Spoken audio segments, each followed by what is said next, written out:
Hello, welcome to A Book a Day. Today, I am going to interpret the book Asking the Right Questions. The term asking here has a clear direction, which is the so-called critical thinking. This book is about teaching you to become a critical thinker, so that you can ask better questions, argue your point of view more effectively, and gain a better understanding of the world. Critical thinking is not a strange concept to us. In the current chaotic and noisy information age, we are exposed to a vast and diverse array of information every day.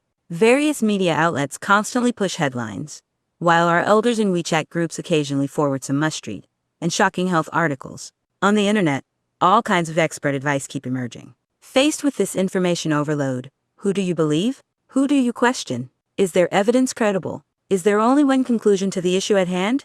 What is your own point of view, and what are your reasons? Living in such an era of information explosion, we all know that we cannot be biased and credulous or take all information at face value. Critical thinking, as a thinking tool to cope with complex information, has been advocated for many years. However, what exactly is critical thinking? How do we engage in critical thinking? Not everyone knows how to do it. The book Asking the Right Questions is a practical guide that teaches you how to become a critical thinker, how to ask key questions, and how to distinguish between arguments and disagreements. The book has two authors, Neil Brown and Stuart Keeley. Neil Brown is an economics professor who has published many books. He has made great contributions to the field of critical thinking and is a major speaker at the International Conference on Critical Thinking. He has provided critical thinking training and consulting services to IBM Asia Pacific, LEGO, the U.S. Business School Alliance, the U.S. Air Force Research Institute, and dozens of universities. He is a very professional person who provides critical thinking training and consulting services. The book was first published in 1978 and has since had 12 versions. The one we are discussing today is the latest version. There are many new contents in this version, such as how critical thinkers should speak and write, which we will also mention in our interpretation. Next, I will use 3 parts to interpret this book. First, we will discuss what critical thinking is and why we need to develop this kind of thinking. In the second part, we will move on to practical exercises and talk about how to engage in critical thinking. Finally, I will give you some reminders from the book about the pitfalls that are easy to fall into in critical thinking. Okay, let's get started with this book. First, let's talk about what critical thinking is. Critical thinking is not a new concept, and most people have a vague impression of what it means. However, if I ask you, what exactly is critical thinking, you may find it difficult to explain. Many people also have a misunderstanding of critical thinking, thinking that it means doubting everything, criticizing everything, and seizing on the minutiae in other people's words to attack them. But it is not like that. According to the book's definition, critical listening and reading means systematically evaluating everything you hear and see and then responding to it. It's like panning for gold in the midst of all the confusing information out there. Critical thinking emphasizes thinking, analyzing, and testing information before selectively believing and absorbing it. To better understand critical thinking, let's first understand sponge thinking. Sponge thinking refers to absorbing knowledge from the outside world, like a sponge, easily and effortlessly. Absorbing external knowledge is the starting point for all our learning, but this way of thinking has a fatal flaw. We only passively absorb information, and lack the evaluation and judgment process. This cannot cultivate our ability to think independently, and if we believe everything we read, we will only become puppets on a string. Critical thinking is, in contrast, a prospecting attitude. It regards the process of reading and listening as a process of prospecting, where the words of others are a mixture of gold and stones, and our task is to listen and read with a questioning attitude, constantly sifting through and questioning the material to find the gold. Compared to sponge-like thinking, critical thinking empowers us with agency and enables us to arrive at the most reasonable conclusions. A critical thinker is not a debater for the sake of it. It does not involve thoughtless criticism or argument for the sake of argument. Instead, it involves using a rational mind to filter, evaluate, and judge information, and to respond and draw our own conclusions. Socrates, the ancient Greek philosopher, was particularly fond of asking questions. When discussing issues with others, he often used the Socratic method of questioning. He believed that all knowledge arises from doubt and questioning, and that questioning can help us avoid dogmatism and find the right answers. Critical thinking can help us distinguish right from wrong and become a clear-minded, tolerant, and humble person. It may seem that critical thinking is not difficult, but it is hard to practice consistently. In life, we are constantly acquiring and processing a vast amount of information, whether it is for learning, socializing, work, or entertainment. However, our brains are inherently lazy and limited. Faced with such a vast amount of information, they are prone to laziness and constrained by certain thought habits. These laziness and limitations can easily deceive our rationality, without us even realizing it. In the book Thinking, Fast and Slow, Daniel Kahneman divides human thinking into two modes, System 1 and System 2. System 1 relies on experience and intuition, and often requires little effort, allowing us to make quick judgments. System 2, on the other hand, requires concentration and rational thinking, and allows us to make rational evaluations with our brains. While fast thinking is efficient, it often leads to various biases and errors, such as stereotypes. The efficiency of fast thinking comes at the cost of accuracy, wisdom, rationality, and tolerance. Since these lazy and limiting thought patterns cannot be completely overcome, it is essential to consciously train our critical thinking skills to avoid mental traps. In conclusion, critical thinking involves systematically thinking, distinguishing, evaluating, and responding to information. In addition, I would like to emphasize two more points regarding critical thinking. The first point I want to emphasize is that the foundation of critical thinking is not principles, but rather a rich knowledge base. Critical thinking is different from disciplines such as mathematics and economics, as it is not a tool that can directly solve problems. It only tells you a set of thinking principles, much like grammar. If you have a limited vocabulary, learning grammar alone is not enough, and you still cannot master the language. Critical thinking is not purely conceptual deduction, but rather it seeks knowledge and information from the outside world. Therefore, mastering critical thinking is only mastering a set of grammar rules. To truly make it your weapon, you need to enrich your vocabulary. Secondly, critical thinking is not about avoiding mistakes, but about correcting them in a timely manner after making them. The object of critical thinking is not only the words of others, but also our own thoughts and speech. As a critical thinker, we should apply critical thinking not only to the speeches and writings of others, but also to our own. Critical thinking is essentially the process of evolution in our understanding of the world. It is not an exam, no one grades you, and it is not important how correct you are right now. What is important is the speed at which you correct your mistakes. This applies to both ourselves and others. Critical thinking is not about doubting everything and criticizing everything, but rather constantly reflecting and evolving. The ability to think and judge is not an innate ability, but it can be cultivated. Therefore, through the training of critical thinking, we can avoid becoming self-deceiving, conformist individuals. Okay, now that we understand what critical thinking is and the importance of having it, let's talk about how to think critically, and how to ask good questions. When someone expresses their opinion on a certain issue and you have a different view, instead of immediately questioning and refuting them, it's better to wait a bit. Philosopher Ludwig Wittgenstein once said that when two clever people talk, they always say wait a bit. What we're going to discuss next is how to examine the other person's viewpoint or organize our own thoughts during this wait a bit moment. Whether it's speech or text, any complete argument is composed of a thesis, evidence, and conclusion. Let's break it down and discuss in detail how to engage in critical thinking for each of these three parts, which are the most important elements of critical thinking training outlined in the book. First, let's look at the thesis. The thesis is the issue being discussed in a person's speech. To comment on someone's argument, we first need to pinpoint the thesis in their argument to make a targeted response. In addition, the book also offers a valuable tip. When you need to speak about something, you can turn your statement into a question. When you think of a certain content as a question, your focus can be more concentrated, your thoughts clearer, and it's easier to communicate in a more organized and understandable way to readers or listeners about what problem you want to discuss and solve. For example, if you want to introduce a video game you like, writing about its origin, development, strengths and weaknesses, evaluations, and recommendations will drown readers in a long and tedious text. You can turn what you want to say into a question, such as what makes it such an amazing game with this specific question. You can develop your answer around it and give a targeted conclusion, making the discussion more focused and easier to understand. Note that a good thesis needs to be a clear and interesting question, both simple and straightforward, and able to arouse the curiosity and interest of the listener or reader. Okay, we're done with the thesis.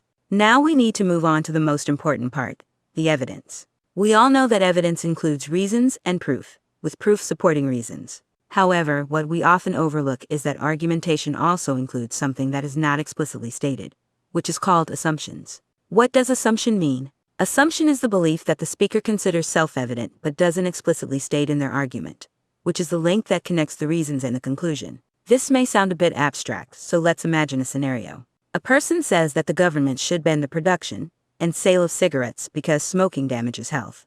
This argument seems fine, and the reasons do support the conclusion. But if you take one more step forward, why do these reasons support the conclusion? Is there an unspoken assumption that the importance of physical health outweighs people's freedom to produce, buy, and smoke cigarettes? The belief that the speaker holds, which connects the reasons and the conclusion but is not explicitly stated, is called an assumption. Assuming can be divided into two types of hypotheses: value hypotheses and descriptive hypotheses. As the name suggests, a value hypothesis refers to the values held by the speaker. A descriptive hypothesis refers to how the speaker believes the world should be, such as the world should be fair, or events that happened in the past will happen again in the future. The principles of these two types of hypotheses are similar, and here, we will focus on discussing value hypotheses. For example, someone may be discussing whether to use metal detectors to conduct security checks on students in school, where personal privacy and collective security are conflicting values. In a debate, both sides will use strong arguments to support their conclusions, both of which may sound reasonable. The biggest disagreement between them often stems from their different value hypotheses regarding specific issues. Most of the sources we use to obtain information, whether it be media, public figures, or friends, rarely explicitly state their underlying value hypotheses, and in many cases, the speakers themselves may not even be aware of them. So what is the significance of identifying the hidden value hypotheses in someone else's argument? You may have experienced a situation where someone is presenting an argument about something, and they provide many reasons to support their conclusion that sound reasonable, but you feel something is off. It is important to note that their reasons may not necessarily support their conclusion, and their hidden value hypotheses may not hold up. For example, someone may say they have two friends. Friend A dropped out of middle school and worked hard in society, becoming a wealthy businessman, while friend B graduated from university and graduate school and now works in an ordinary company for a meager salary. Therefore, the speaker concludes that friend A is more successful than friend B, and that studying at a university or graduate school is useless. The value hypothesis that is not explicitly stated in this statement is that money is the only criterion for measuring success and usefulness of education. If you think this value hypothesis does not hold up, you can question the speaker: why is money the only criterion, and why are qualities such as character, culture thinking, and vision not considered? When we can identify the value hypotheses behind the speakers or our own arguments, we can not only better understand their position, but also better understand ourselves. Why do we have these hypotheses, and what do we consider to be self-evident? Once we have clarified the topic and conclusion and confirmed the feasibility of the other party's hypothesis, the next step is to examine the effectiveness of their evidence. First, we need to distinguish whether the evidence presented is a fact or their personal opinion. Facts are more persuasive than opinions. Second, we need to judge the effectiveness of the evidence. The source of evidence can be personal experience, typical cases, testimony from the parties involved, authoritative or expert opinions, research results, etc. Personal experience can lead us to make the fallacy of hasty generalization, so it may not be a reliable form of evidence. Typical cases may not be powerful evidence, but they are useful and can draw the listener's attention. Testimony from parties involved and expert opinions may not be reliable. We must be cautious of so-called evidence and try to use effective evidence in our arguments. After examining the effectiveness of the evidence, we come to the conclusion. The book provides 4 criteria for good conclusions. First, the conclusion should be highlighted and clearly stated. Second, the conclusion should be supported by reasons and evidence, which means that there must be sufficient evidence, and most people should find the reasons and evidence persuasive. Third, the conclusion should respond to the topic, which means that you cannot go off topic. Fourth, the conclusion should be easy for readers and listeners to understand. There's a simple and easy-to-use method, which is to have someone read your writing to ensure that the person can easily find your point of view and conclusion. In the conclusion section, the book also provides a very important reminder, which is to be wary of binary thinking and try to use gray thinking. Binary thinking refers to judgments that are either black or white, right or wrong. Gray thinking is more suitable for the complex world we live in. It emphasizes answering complex questions in ways other than using yes and no. For example, we can use conditional sentences to provide multiple conclusions, such as the sentence pattern if then. This can help us draw more cautious and nuanced conclusions. Alright, we have discussed how to apply critical thinking to evaluate other people's arguments and how to use it in our own arguments regarding the topic, evidence, and conclusion. Next, I would like to give you some small tips on potential pitfalls that may exist in arguments, which may lead us to fall into the traps of flawed thinking. In this section, we will discuss these small traps, including logical fallacies in arguments, ambiguous words, misleading data, and omitted contents. Firstly, let's talk about logical fallacies in arguments, which are some tricks that may interfere with your thinking. There are many of these tricks, and we will give a few examples here. The first one is ad hominem fallacy, which is quite common. When the other party cannot directly refute your reasons, they attack you personally, distracting your attention. This fallacy is also commonly known as attacking the person, not the argument. Another one is the narrative fallacy, which means that when we can tell a story that seems to explain something, we tend to believe that it is true. For example, when we see a video of a speeding car being pulled over by a U.S. police officer, and the officer shoots the driver, who is an African American, many people will come up with a story related to race to explain it. However, we know very little about the incident. We do not know if the driver was fleeing after causing an accident, what the officer saw when approaching the car, or whether the police officer has a history of racial discrimination. We have an erroneous assumption, and this assumption provides a possible explanation for the facts, but it may not be the case. This is a narrative fallacy. In fact, many news stories and post-truth events are like this. They provide us with only a small amount of information in a particular description or video, which can easily mislead us. Besides ad hominem fallacy and narrative fallacy, there are many other tricks such as citing an authority, but this authority may not be trustworthy, appealing to emotions rather than facts, using words with strong emotional connotations to distract your attention and ignore relevant reasons and evidence, attacking a straw man, which means distorting the other party's views and attacking a non-existent straw man, and misrepresenting or diverting attention. These are all small tricks that may exist in arguments, and we need to learn how to calmly identify them. Okay, that was our first reminder: beware of logical fallacies in arguments. The second reminder is to be wary of vague and ambiguous terms. After listening to someone's discourse, we must accurately identify the exact meaning of the key words. If you observe carefully, you will find that many people, even in formal situations, use vague and unclear language, often with words that have multiple meanings or ambiguities, which can make their arguments less effective. Therefore, when we are presenting our own arguments or communicating, we must define and explain the ambiguous keywords in our language to our audience. Both our words and thoughts need refinement, and if we pay attention to this, our expression will become more precise and powerful. The third reminder is that we should be careful of data that may be deceptive. Nowadays, many people have a tendency to worship data, and when someone presents a very informative chart, we tend to believe that their conclusions are reliable and true. But you should be aware that data may not be trustworthy. For example, some data samples may not be representative, and some people may omit information to achieve their goals. For instance, I say that the number of companies in a certain industrial park has increased by 75%, which sounds very high, but it may only have gone from 4 to 7. Similarly, some people may use inappropriate averages to draw incorrect conclusions. The average includes the mean, mode, and median, and many data reports often rank industry average salaries, but the use of the mean for ranking may not be very meaningful, as some industries have highly polarized salaries, and the median and mean may differ greatly. But if you want to make the salary level appear very high, you may use the mean to display it. Therefore, even if someone presents us with what appears to be a very reliable data sheet, we must be vigilant, because there may be many pitfalls in the data. The last reminder is to beware of the content that is omitted. In fact, most of the information we encounter in life is purposeful, and has been carefully selected and organized to persuade us. In this information, there may be some key information that is omitted, which can lead us to make hasty, and even wrong judgments, such as negative impacts that are not mentioned in some new product advertisements, or using concepts like faster and thinner instead of specific numbers. As critical thinkers, we should be able to identify and ask about the content that is ignored or not mentioned, because that content may be very important to our decision-making. I'll give an example. There's a statement that goes like this: research shows that college students are particularly prone to becoming overweight. A study that lasted for 10 years recently revealed that the obesity rate among college students has been on the rise. In 2002, the percentage of obese college students was 25.4%, while in 2012, it had risen to 30.2%. Researchers point out that the main reason for the increasing prevalence of obesity among college students is the lack of access to healthy food and an increase in alcohol consumption.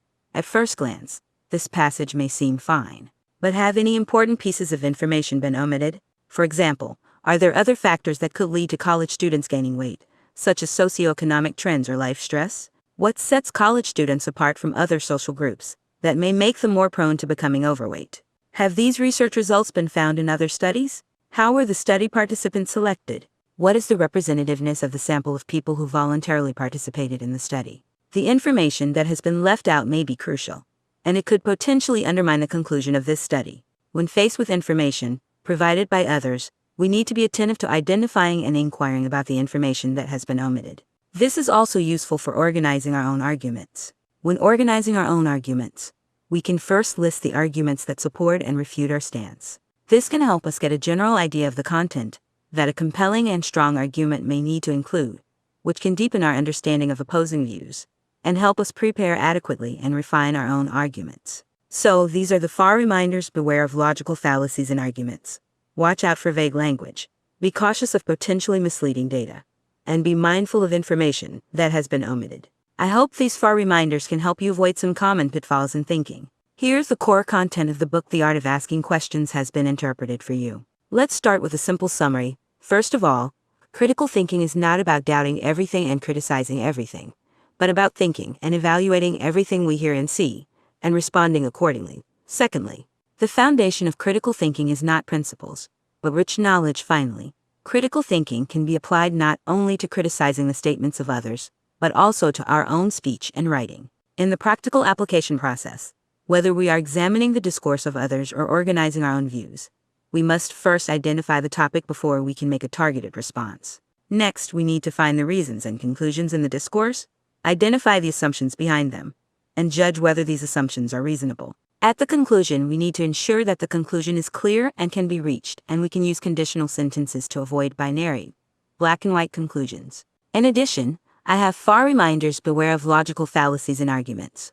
Watch out for vague language. Be cautious of potentially misleading data, and be mindful of information that has been omitted, hoping to help you avoid pitfalls in thinking. Finally, what kind of person should a critical thinker be? The book has a quote that answers this question. The basic values of critical thinkers are autonomy, curiosity, humility, and respect for good arguments. This sentence can be used as a footnote to critical thinking and become a lighthouse on our path forward. Well, that's all for today. Congratulations, you have completed another book.